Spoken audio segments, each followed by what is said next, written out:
So ayan, so kung makikita nyo, nandito na ako sa bus, commuter bus, and papunta na ako ng UP. And kung hindi ako ma-accept for anything, kasi hindi talaga ma-aprobahan ngayon alanganin, but next year we will see what happen in the university.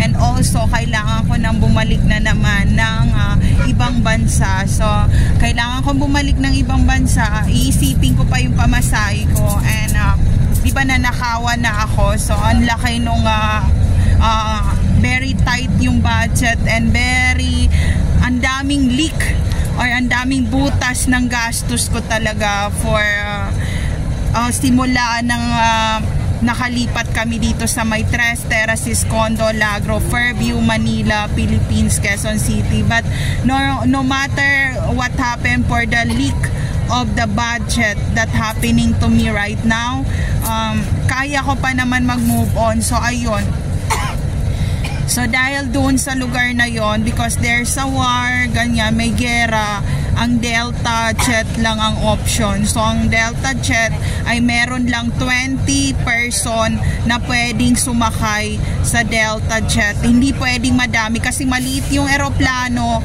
15 to 20 person lang ang allowed. And hindi pwede yung malaki na eroplano kasi nga pagdating sa taas baka sumabog yung eroplano. And kasi nga 'di ba mag-overload ang tao, yung may palibre sila sa isang araw. Tinitingnan din nila kung ilan yung capacity nung tao na uupo doon sa eroplano, kasi syempre nag-aaway yan, nandiyan ka sa gitna 1 hour na lang from doon sa location Pagdating mo doon sa taas, pwede ka noon sasabog yung eroplanong sasakyan. Kaya ang ginawa nila, pinapaikot nila ng pinapaikot yung eroplano kasi naghahanap sila ng area kung pwedeng ibaba yung eroplano sa emergency landing na tinatawag. So ayun, kaya sila umiikot ng umiikot, and sobrang nakakahilo kasi kinakapapa nung piloto kung magkaroon ng emergency airplane crash, naghahanap sila ng emergency landing para doon sa mga pasahero. So yun ang problema kapag may gera. Hindi ka pwedeng umatak sa gera or bumanat ng ganun-ganun lang kung hindi mo alam ang any law or any moves. Dapat alam mo ang east, west, north, south, and then side to side, upward, backward, and round. Dapat alam mo yun. Kasi pag nag-emergency landing, hindi ka pwedeng makadamage sa mga kung ano yung mga emergency landing ng ibang country. So yun, kalmahan ang pagbaba ng eroplano. And bilang mga piloto, I'm so proud, sir, sa inyo. Sir, ma'am, to all pilot from Luzon, Visayas, Mindanao, and International.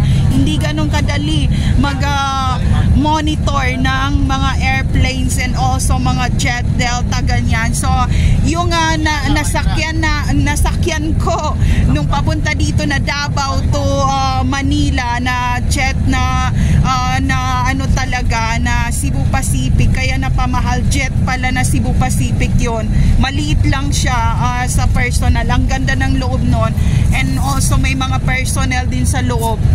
Binabagalan nung piloto kasi may VIP silang nakasakay binabagalan nila para hindi magkaroon ng issue. Yun ang problema kasi nung time na umuwi ako, maraming VIP sa jet, kaya bumabagal ang pag-akyat nila kasi syempre pag emergency landing, kumbaga lahat ng tao nakasakay dyan, may life insurance yan kasi naka-computerize na yan. So kailangan mong bagalan ng ganun. Kaya nung pag ganun namin, parang nasa Ferris wheel kami na gumaganon kasi iniikot pa niya ng ganun talaga, and nararamdaman mo talaga pero ang bilis. Ang bilis, within 1 hour and 30 minutes nasa baba na kami. Ang problema nun, kailangan bagalan. So ayun, yun yung mga kailangan sa navigator. So navigator, yun. So ayun, punta na tayo ng UP. Ganun talaga kasi once nasa ganyan ka mga airlines ka, life insurance agad yan eh. Pag sumabog ka dyan, wala nang second time around or second chance or second life or new life or new beginning. Wala na. So ayun, yun, give importance all things around you and appreciate what you have right now. And kahit masakit yan, wag natin silang husgahan kahit anong mangyari, ganyan. Kasi iniisip ko, ano lang yun eh, jewelry lang yun eh. So it's okay, pero sobrang sakit noon kasi nung binili namin yon ng asawa ko, hinawakan pa lang niya yon. Sabi niya, "Bi, ganito pala ang pearl ng mayayaman." And sabi ko, "Anong problema mo?" Sabi niya, "Akin na, hawakan ko muna." Sabi niya, "Mabigat pala yung totoo compare doon sa dagat talaga na magaan ang kanyang pearl." Yun ang sinabi niya sa akin. Sabi ko, "Diba?" Sabi ko ganyan. Sabi niya, "And limited edition lang siya." So ayun, it's okay. Alam ko anong pakiramdam and hindi ako ganon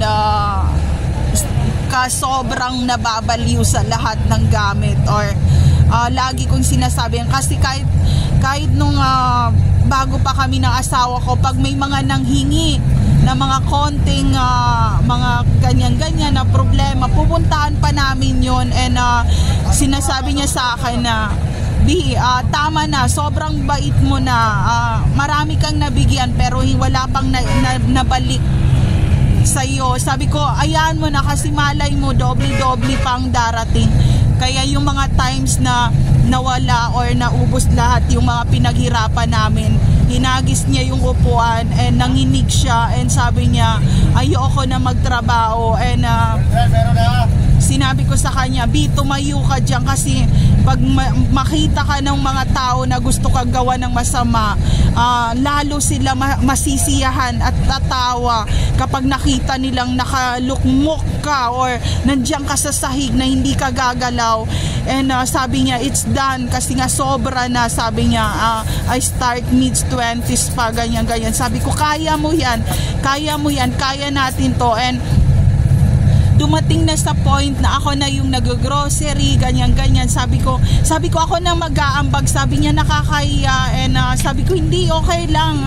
Ganyan-ganyan. And may mga kakilala rin ako na ganito, pahiram, ganyan. Sabi ko, okay, kung nabayaran nila, hindi ako naniningil talaga. And sabi niya, "Bi, dati ako ang laging inuutangan pero ngayon mukhang ako ang mapapautang talaga dahil nalulubog na ako sa kung ano man ang meron." And sabi ko, hindi totoo yan, kailangan mong tumayo, kaya natin to. And itong mga chismosang kapitbahay namin sa apartment, laging sinasabi na, "Kumusta no yung teenage parents, ganyan-ganyan, meron pang bang pangsaing, meron pang pangluto."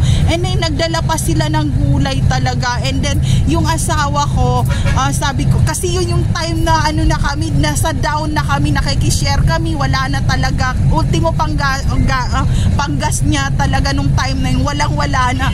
Meron pa kaming mga kapitbahay na parang sinabi niya na, "Ito yung gulay, kumbaga kinuha ko to doon sa parking, pwede nyo ilaga to, tapos pwede nang hindi sabawan or pwedeng igisa tapos ihalo sa kanin, ganyan-ganyan." So sabi ko, binalalaman niya na wala tayong pantry, wala na tayong pangluto, ganyan-ganyan, wala ka na rin panggas. Sabi niya, "Ialis mo sa harap ko yung malunggay na ito."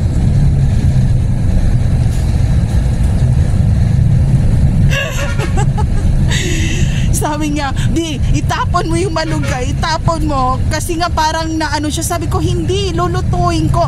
Sabi niya, "Hindi, iniinsulto tayo eh. Iniinsulto ako, alam palubog na tayo. Iniinsulto ako kasi pati siya nagko-commute na siya ng commuter bus and hindi iniiwanan niya yung sakyan niya sa parking. Hindi na niya ginagamit, wala na siyang panggas. Ganun kami kahirap noon. kung walang bus na dumadaan, lalakarin niya yan hanggang doon sa pinaka-opisina. Ganong kasagad talagang kabuhayan namin nung unang panahon.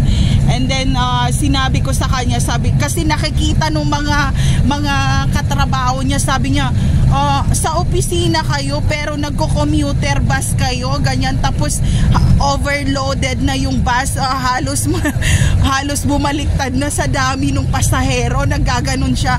And then sabi ko, oh my God, what kind of neighbor it is, sabi ko, kasi nasa intensity of loneliness and sadness, and kumbaga zero balance na kami noon. And sabi ko, oh my God, pag sinumbong ko to sa kanya, magagalit siya and baka meron siyang maihagis, ganyan. Sabi ko, oh my God, inaapi kami ng kapitbahay. And then sinabi ko, sabi niya, alam ko na, wag na. And then nag-impake siya, and then yung mga damit niya sa opisina hindi niya sinuot, and then you're fired, nawalan pa siya ng trabaho noon, sinabihan, may letter na nawalan siyang trabaho, and naging tambay din siya nung time na yon. But yung kanyang yung visa ay gumagapang pa rin kasi nag-automatic yun nga, nababaon yung tax. So gumagano ng machine. Ang nakatulong lang talaga kasi ang asawa ko hindi siya nagbi-vacation, hindi siya nagbabakasyon. So yung international na flight niya na ticket, naipon. So habang nung time na yon na kinakain ng machine yung aming residential visa, doon kumukuha yung machine ng automatic doon sa mga credit na ticket na hindi namin nagamit. Tapos sinabi niya, B, sabi niya, bakit dito sa ano na to hindi nila ako sinisingil? Sabi ko, i-check natin lahat, ganyan. Sabi ko, B, sa isang taon, ilang beses ka nagpa-flight, ganon. And then, sabi niya, minsan 2 years or 3 years or 4 years, mga ganon din. Hindi ako umuwi ng isang taon kasi ayaw nila ibigay yung aking passport. Sabi ko, B, nag-automatic doon sa mga previous na ticket na palibre ng company, doon kinukuha yung visa mo. And tumawa siya. Sabi niya, meron pa palang ganon. Sabi ko, sabi niya, paano mo naisip yun? Sabi ko, paki-check yung account please, ganyan. Tapos sabi niya sa akin, sabi niya, B, you are a good secretary. Sabi niya, may secretary ka na, may secretary ka pa, meron ka pang asawa. Sabi ko, wag mo kong utuin, pakitingin yung lahat ng ano. And then doon nag-automatic. And then yung mga kasama niya sa trabaho, nung senior niya yung idea, nawalan sila ng utang kasi nga hinahanap din nila yung account. Sabi, oo nga, ito yung mga previous na mid-20s pa tayo na nagtrabaho, nag-automatic lahat. So ayun, lahat sila sa sobrang excited, nagbakasyon sila lahat. Nagbakasyon, nagalit ang company. Sabi, sinuswerte kayo, lahat kayo, sabay-sabay kayo magbabakasyon, walang maiiwan, nag-automatic lahat, ganyan. Tapos sabi ng asawa ko, sabi ng asawa ko, matagal na ako sa company, di ba kami pwede kasama ang pamilya ko nang uwian na talaga, ganyan. Tapos sinabi ng company, hindi, kailangan maghati kayo ng groups, hindi lahat uuwi, may magbabantay, may maiiwan, meron pang uuwi, may magpapahinga, meron matutulog, and then ganon. So inano nila yon ng isang araw, nalaman nila mayroong mga hacking na nangyayari doon. So ayun, gusto ko lang i-share, wag masyado magnakaw, baka hindi nyo alam yung mga pinagnanakawan nyo, naka-automatic na pala, and biglang in the future aawayin kayo or sisingilin kayo ng hindi nyo alam. So yun yung mahirap na karma sa tao, diba? Yun ang karma. And then sabi niya, B, pakitingin. Sabi ko, mukhang idea ko na ang kinukuha mo hindi na ako makatrabaho dito lang ako sa bahay, akay na. Sabi ko, idea ko na to. Hindi, pero matalino talaga siya. Hindi ko idea yon. Pareho lang kami. Ang problema niyan, parang nagsasapawan kami na kumbaga yung achievement ng bawat isa. Kasi siyempre gusto ko rin magkaroon pangalan. Gusto niya magkaroon pangalan. So pinagsalpukan kami nagkasama. Siyempre mag-aaway kami ng mga ideas noon na hindi ako papayag na ako ang gulpi. Dapat pag ginulpi siya, gulpi rin ako. Pero hindi pwedeng gulpi kaming dalawa. Meron pa kami mga anak eh. So ayun, nung naisip niya yung idea na yon, ang daming nagsasapakan talaga na bakit mo kinukuha ang idea ko, ganyan-ganyan nung time na yon. And then umuwi siya, sabi niya, B, tingnan mo, meron talagang Diyos na nagbabantay sa ating lahat. Sabi niya, nakita nilang merong mga leak and meron nag-aaway na. Magmula nun, ang ginawa sa kanila, lahat sila, pinabalik lahat ng masteral and kumbaga mag-exam kung sino ang bobo, layas, and then fired na. Doon naman sila nanginig kasi nga medyo nakaedad na sila nun eh. And then sabi ng asawa ko, B, kailangan ko tong galingan, ayoko masama sa listahan, ganyan-ganyan. Sabi ko, kaya mo naman. Pero sabi niya, B, minsan nakakalimutan ko na lahat eh. So yun, nagkakaroon kami ng nakakalimutan kasi nakaedad na kami. And it's normal. It's normal. It's for the genes na nakalimutan mo. Nobody's perfect all those situation. So ayun, kung konti lang ang nakapasa sa 10 na nag-retake nung time na yon, 5 ang nakapasa, 5 ang pinalayas, ang daming nagsalpukan, ang daming nagsuntukan. Dahil sabi nung sabi, ang tagal mo na sa posisyon, pero pagdating pala sa exam, sa mga ganito, 0 ka, layas na, ganun-ganon. Tapos pinalayas talaga, sabi ko, kahit ako 100, tapos siya 0, lumayas siya. Matagal na sila sa company, tapos sila papahirapan, ganyan-ganyan. So ayun, sabi ko, buti naman at nagbawas. Kaya magmula noon, hindi na sila nagyayabang talaga. Wala nang yabangan. Ang nangyari, hindi sila nagpapansinan. At wala na rin nag-hi and hello.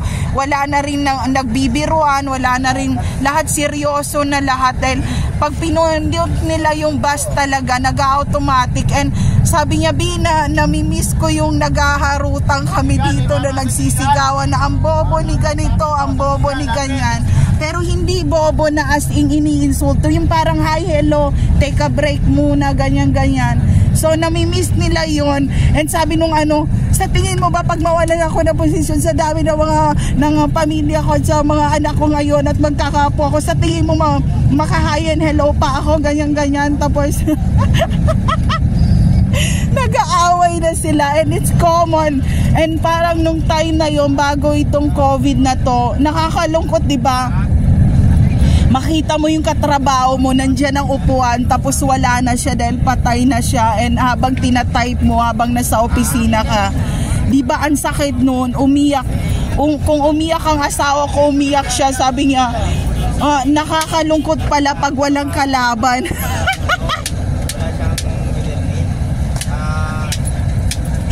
Then dati naglalabanan sila, tapos mag-isa na lang siya, naiiwan kasi minsan 2 o 3 ang magbabantay. Naiiyak siya, sa naboboard ako, walang maingay. So ayun, ganun talaga. Kahit ako, diba, na rin ako kasi dati nung ang mga anak ko maliliit pa, ganyan, ang ingay nyo. Tapos nung time na malaki sila at sa school, minsan tatanungin ko pagbalik ng bahay, sabi ko, anong ginawa nyo? Nalulungkot ako, wala na akong nakakausap, ganyan-ganyan. So ganon, mayroong mga time, di ba ang sakit mawala ng mahal sa buhay.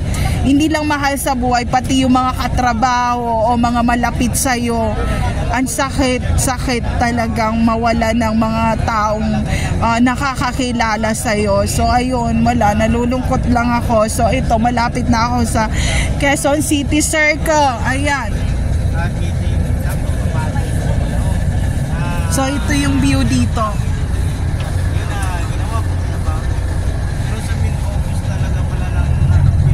Tapos nung time na nagpapanggap kami na may gas talaga, yung mga dati niyang kaaway, naka 4 wheels car na nun. And then sa amin, sad-sad na kotse. Pag nagkikita-kita sila sa traffic light, grabe yung mga isnaban talaga, as in nag-aaway sila ng patago. And sabi ko, B, yung dating commuter noon, ngayon naka 4 wheels na ngayon. And tingnan mo tayo, sad-sad na yung sasakyan pero wala pa rin tayong bahay sa Pilipinas. Sabi niya, stop it na, B, nadidepress ako pag ano yan. Sabi niya, sa totoo lang hindi naman siya matalino para sa posisyon na meron siya ngayon. Yun ang sinabi ng asawa ko sa amin ko, dapat lang lumaban tayo, ako isisiro mo ko, ganun-ganun ako. Sabi, sige, gatungan mo pa ako, then ilalagay naman natin sa maintenance tong sakyan, then mababasag na naman nguso nito.